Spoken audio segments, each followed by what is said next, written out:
let's take a look at the... Well, hi again. It's Tim, your living sky guy from the Paris of the Prairies, beautiful Saskatoon. And it's time for a little daytime astronomy, specifically up there at the sun. And I wanted to try a little experiment here. We're going to do a little quick live stream here and show you sort of a quick and dirty way to photograph the sun. It's something I've just been experimenting with, and I'm hoping you'll find this illuminating, so to speak. So, anyways, first off, let's take a look at the equipment that I'm going to be using to do this. So we're going to flip the camera around, and we have first off here a Celestron 925 Edge HD telescope with a camera attached at the back end, in this case ZWO 530 ASI 533 color camera, but more importantly, attached to the front end, a solar filter that basically cuts back all but a very fraction of the amount of light coming through here. The only safe way to be able to point a telescope at the sun. So this always has to go at the very front, and what little light that it lets through enters the telescope at the back end. So light's coming in through there. Then what's going to happen is it's going to bounce around inside the telescope tube, and then it's going to come down at the back end here where the camera is. Now, for the next part, I'm going to show you what's happening through this little computer here, the ASI Air. And for this, I'm going to go underneath my coat here so you can see what's going on. Pardon me, this is going to be a little bit of a bumpy ride. Okay, so that's right now the view of the sun, and I'm going to adjust this here. You're going to see right up around here, you're going to see little blotchy areas, and those blotchy areas are sunspots. That's a storm on the surface of the sun. Now I'm just going to reposition the telescope ever so slightly to be able to get those in the center of the frame here. And there we go. And as you can see, this particular set of sunspots, there's quite a number of sunspots in the sun right now, but I'm choosing these ones because they're a little bit larger, but also because they're close to the edge of the disk, so it helps to put it a little bit into perspective. All right, so now I've got in here, I've already checked the focus, and what I'm going to do is I'm going to shoot a video. So I'm going to hit the button here, and I'm going to shoot there we are. I'm going to shoot a 1-minute video. Now, why am I shooting a video? This is a technique that's known as lucky imaging.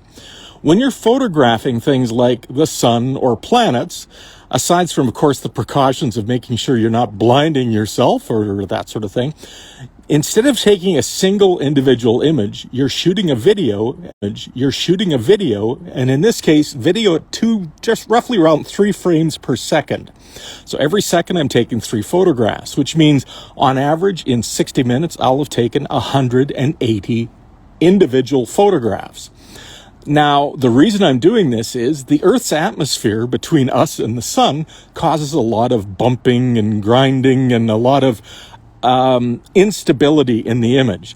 And for that, you can even see, if you look closely, you can see how much it's jiggling around just that little bit. Now, what's going to happen is at the end of this minute, we're at 57, 58, 59, 60. I'm now going to stop. And then what's going to happen is it's going to say it's created a video file. Now, what I'm going to do next is I'm going to go into... Okay, where'd we go here? Going to go into image management. I'm going to say I want to do some stacks of a picture of the sun. And there's the video that I just shot there. It's 1 minute and 1 second. I'm going to go next. It's going to say what area do I want to focus on. So I'm going to move that over here to this big group here. And then I'm going to push the button that says stack. So here's what it's doing now. It's looking at those roughly 180 individual images, and it's finding the best of the ones. It's analyzing which of those 180 images are going to be the sharpest ones through taking into account the atmospheric issues that we were running into here. So while it's doing that stacking, okay, I'm just going to flip the camera back around. Oh, there I am, hiding underneath my jacket. So while it's what it's doing is it's looking for the best of those images.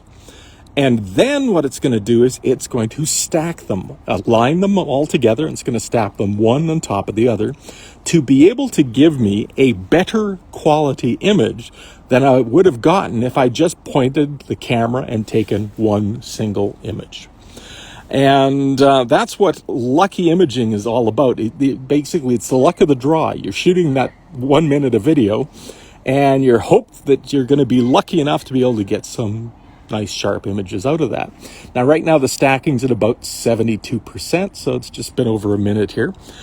The reason I'm hiding underneath the jacket here is because the sun is very bright, and it's the only way that I can really see what's going on in the screen, similar to the old-fashioned view cameras back when you see in old movies where the photographer would throw his head underneath the blanket. Well, that's exactly what I'm doing here. So I can see it, and that you can also see what's going on as well on that image.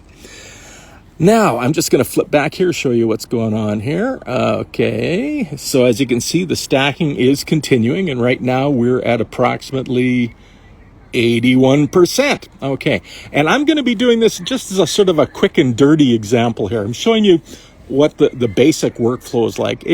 It can be much more elaborate than this, but what I want to hope to show you is a good shot of some sunspots in this brief video that we're doing here. Okay, so we're at about 86%.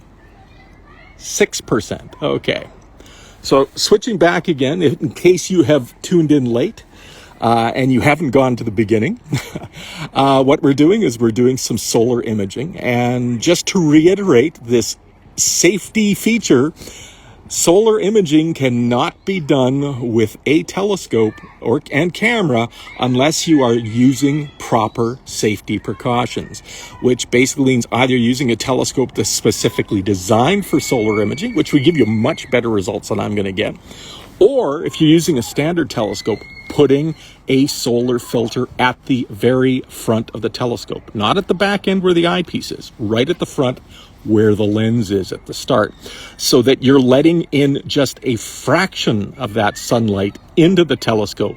And that way you can safely not only photograph it, but also view it visually. I cannot stress this enough. You do not want to look through a telescope without proper protection. Telescope, binoculars, any of the above. Okay, so I'm going to flip back. It is now completed the stack. So I'm going to go to check here. And here's what my raw image looks like. This is the stacked version of it. But I'm going to make a few little edits here. Okay, so we're going to go in here. And the first thing I'm going to do is I'm going to increase the contrast just a little bit. Add a little bit of contrast to the image. Okay, the other thing I'm going to do is I'm going to adjust the color saturation so it looks a little bit more black and white. Okay, get rid of that. All right, then I'm going to go to adjust the sharpness. So I'm going to sharpen the image here. And as I'm adjusting the sharpness, you're going to start to see more and more definition appear in that particular image. Going to go back again, tweak the contrast just a little bit more. We're going to brighten it up just a little bit to add a little bit of white to it, and tweak our contrast again. And it's not the best shot, but it gives you an idea of what can be done with a telescope and a camera when photographing the sun. And I'm going to actually take this into Photoshop and spend a little bit more time with it as well. But this is giving you just a brief hint of what solar imaging looks like. And if you've just tuned in at the tail end of this, wait a few minutes when Instagram finishes processing the image and the video, and you'll be able to watch right from the start. So on that happy note, going to end with my hidden face here, and clear skies everyone, and thanks for tuning in to this little tutorial. And watch in a little while, I'll have a better edited image up on my feed. Take care everyone, and have a great day.